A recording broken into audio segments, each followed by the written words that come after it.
the day she spent in Kohima and inaugurated our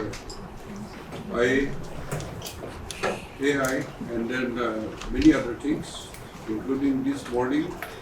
She has come down and gone to the two rooms for inauguration, and we just had a meeting review of this SASPI, the capital investment.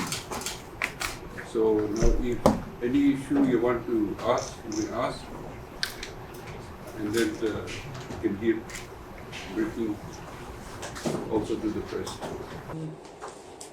This visit was focused more on going to the aspirational district, which is Kifere, and not just going to Kifere, but also to understand how the aspirational districts, the targets and the goals which were set, even as India's 112 aspirational districts plan was started off a couple of years ago, and essentially reaching the saturation point in health, education, nutrition, farming, women's empowerment, and so on. So, all over the country for the 112 districts, aspirational districts, the Prime Minister himself has a review done every month when he holds his Pragati program. Pragati is a program which the Honorable Prime Minister holds via video conferencing, linking up with the districts and the district administration so that he is directly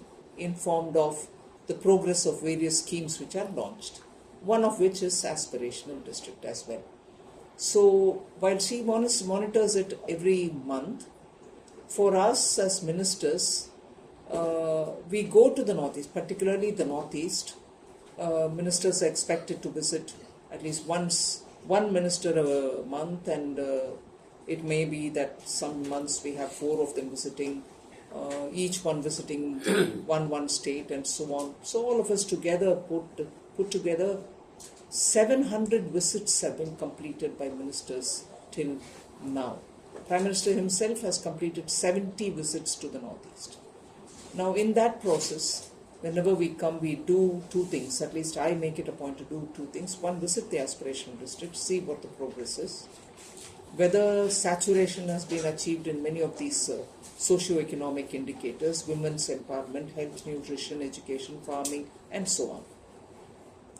Also to make sure that when I go, I take the banks along so that credit outreach program can be held, where retail loans or farming loans or personal loans or business development loans or startup related loans or industrial development loans, which are for MSMEs in particular, are all at one go taken up. So before I decide a date, the banks come to that region, go village after village, ask people as to who's eligible and who's not got, who wants to, if they wish to, that is, there is no forcing anybody.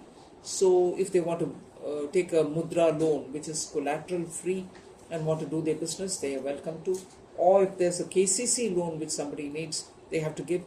So they do this exercise prior to my visit, and on the day of my visit, they extend the checks which are agreed upon. Say a person wants a loan, that is extended. If somebody doesn't want, no compulsion, but it can be in farming, it can be on women's businesses, or it can be setting up a small industrial unit, or you're buying a scooter for yourself, or something else, you want to add a room to your house, anything. So all this at one go is done during my visit. They give the checks to those eligible people. So the lead bank is with me. Here in the case of Nagaland, it's the State Bank of India. Then you have the Small Industries Development Bank of India, then you have NABARD, then you have farm loans, and so on. So that was done in Kifre.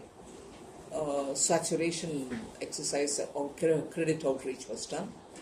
Also, we understood by talking to those women who have benefited from schemes as to what it has done to their lives.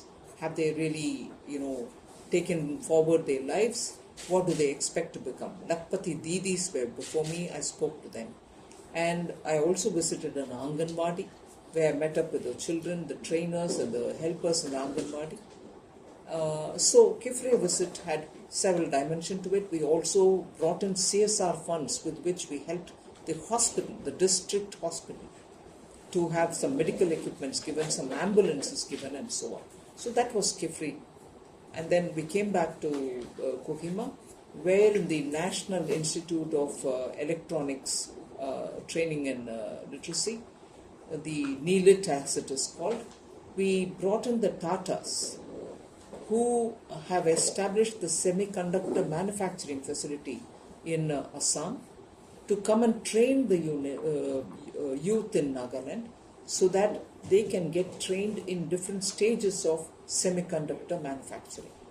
If that facility is available for Naga youth, not just those who are engineers, even 10th class pass out or 12th pass out or degree pass out, they can all be trained in different stages of this semiconductor testing, assembling, marketing, packaging, and so on. There are so many different components to semiconductors.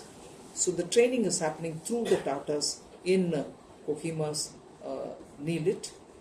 And post that, of course, the very same people who are working in the Assam unit are coming here to train so that the young of Nagaland can also benefit from it. The other unit which got opened up this morning is in the State Institute, which is the NLLT, a very big industry group which is into the IT sector, which also has a lot of expertise in AI in manufacturing, called CIENT, which is largely present in Hyderabad, Bangalore, and so on, and in Chennai. Now they are also doing a lot of training in Visakhapatnam, the school children. So I requested them if they would come and do it here as well. So they had a tie-up with the state government in that institute. They are now providing 2 sets of training, one for the handloom weaving and areas related to that, bringing AI into that, and the other for coding and other related, robotics related, 3D printing related training for youth. That got inaugurated this morning, and now I also had a review of how the special assistance which we give from the central government to states for building their capital assets is being utilized by Nagaland. So that in short is my visit. First question, ma'am, are you satisfied with your visit, because schemes are already being implemented even in Kifre also, ma'am? Were you satisfied visiting different departments? Yes, I'm satisfied, but I know Nagaland has also its own unique challenges because of the terrain, because of the distances that has to be covered, and because of talent being in one corner, pulling them up and so on. So to meet all those challenges also, we are sort of very eager to help the states so that every part of Nagaland develops equally. Madam, one question. We are thankful to the State Bank of India for the CSR effort, the provision for two-wheeler ambulances. But what do you think that this is even feasible? I mean, will it work in a terrain like Nagaland where the roads are poor? Well, they are much better than waiting for a 4-wheel large ambulance. Immediately, at least you have a kind of access to some medical facility. And it's not as if SBI has imposed saying, I want to give this. It was checked up with the local authorities. It was checked up with the hospital authorities, saying if you have to somehow reach your patients who are in an emergency situation, what kind of an ambulance would work? And therefore, that motorbike ambulance was suggested by them, and we brought it in. So it should be helpful because it was suggested by the locals. Ma'am, do you think that the same ambulance would be feasible to other parts of the country? Well, Other wherever, part of the district as well? of course, wherever it is useful, they can be used. Ma'am,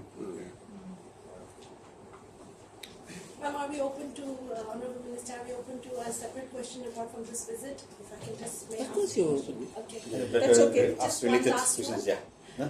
Please. Last one, ma'am, the long pending Naga settlement is, it's a very big aspiration. So is the ministry, have they earmarked or any preliminary economic planning has been done for this post-settlement Nagaland? Strictly speaking, that's not an area I deal with. Yes. It's Home Ministry which has to do As I've said, and they will be able to answer. let us stick to a specific No, that's okay. I'll handle it. Happy.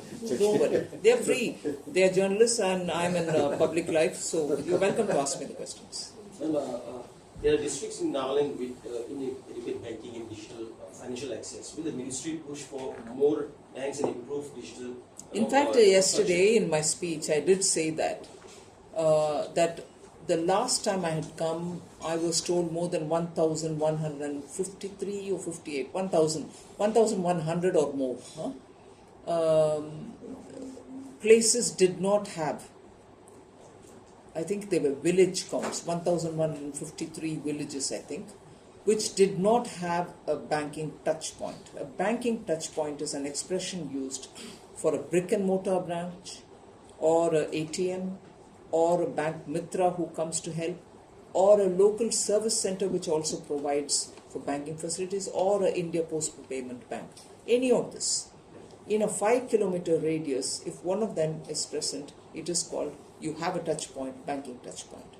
So the banking touch point measure that was used, 1,153, I keep repeating that number, were without any touch points at all.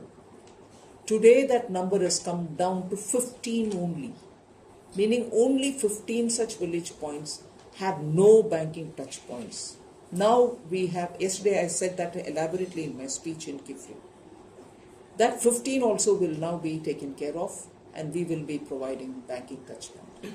Other than this, there is a data which says some blocks are remaining without any banks. A block is a bigger place, it's much bigger than a village. So I need to get the data to see which is that one block which has not even got a touch point. Are they talking about touch point or are they talking about brick and mortar branches? I need to get the data. I'm actually going through the granular details of banking facilities being made available in Nagaland. Whichever the measure, I will be able to analyze and do the needful. Ma'am, one last question. And since you're in finance, ma'am, and the issue with NHIDCL here in the state, ma'am, time and again, in many spots in Nagaland, ma'am, tender is being given in the same area if you consider National Highway 29 in Chumoukedima, ma'am. So since the roads are being destroyed and being repaired time and again, in some places 3 to 4 times, ma'am, do you think the Nagas are being taken advantage of, or is there the real issue here in Nagaland? Well, I wouldn't want you to look at it like that for 2 reasons. The tender process is a transparent process. Whoever bids for it will have to comply with the rules and do the quality road laying. If the quality road laying is not done, the NHAI, which is the authority for laying national highways, will pull up those people, blacklist them, not allow them to participate in any future thing. One. That's a standard thing for all over the country. That applies to Nagaland as well. One. And the second, not just in Nagaland, post-monsoon, I'm not saying this with a sense of pride, I'm saying the reality. Post-monsoon, in many parts of the country, roads are severely damaged. And again, we are going to lay those parts also, which can be due to heavy rain, due to some very heavy vehicles which probably cannot ply on that road, also keep plying. There are things happening like that. So I want you to, first of all, remove from your mind that it is specifically a problem for Nagaland. Yes, in some remote parts, unique situation prevail, those are typical for Nagaland. I agree. But there are roads-related problems all over the country. That's not to pride ourselves with it, but that's a reality. We are doing it in such a way that we don't have that problem recurring, whether in the rest of the part of the country or in Nagaland. So please do remove from your thought that something is being done, people in Nagaland are being taken for granted. No, on the contrary, I, for one, and I can surely with some authority say, the Prime Minister of the country as well is keen to develop Northeast. And otherwise, in fact, I'll finish with this line, the AI-related training for youth, AI-related training for youth with top companies of India, participating with both central and state government, is happening in Nagaland. It's not happening anywhere else. So I want that thought from your mind to be taken out that Nagaland or Naga people are being taken for granted. No, on the contrary, we want to reach out and make sure things happen here. Thank you, ma'am. Thank you. everyone. Thank you. Thank you very much.